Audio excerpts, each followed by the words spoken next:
कोई इसे बदलना ही नहीं चाहता। जिसके पास पावर है वो पावर कभी छोड़ना ही नहीं चाहता। गरीब अगर अनपढ़ रहेगा तभी तो भेड़ बकरियों की तरह इन नेताओं के इशारों पे चलता रहेगा।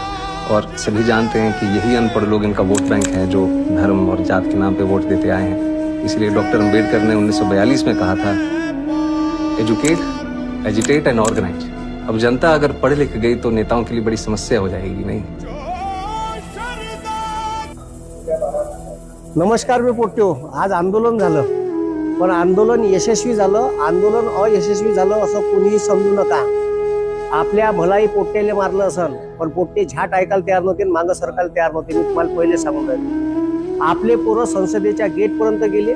भलाई अभिजित दीप्तेले इकडे जडवलं, पण आपले पोरं संसदेच्या गेट पर्यंत गेले होते आणि संसदेचं अधिवेशन ठीक आहे 1:30 ते 1:45च्या दरम्यान त्यानं थांबवलं। काऊन थांबवलं? तर सगळे आमदार, सगळे खासदार पंतप्रधानासहित याची लुकलुक करत होती।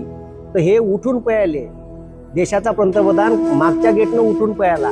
सगळ्या खासदाराची एवढी दांदरली होती का यायले वाटलं का घरात यायले घुसून मारते का काय। आणि आता तशीच वेळ होती, पोलीसवाल्यांनी बॅरिगेट लावले। त्याच्यानंतर डायरेक्ट ठीक आहे तिथं जे संसदेच्या समोरचे ठीक आहे जे आर्मीचे लोक होते त्यांना बंदुका आपल्याकडे दिल्या आणि एवढ्या तयारीत होते का उद्या जर पोरं आले आज तर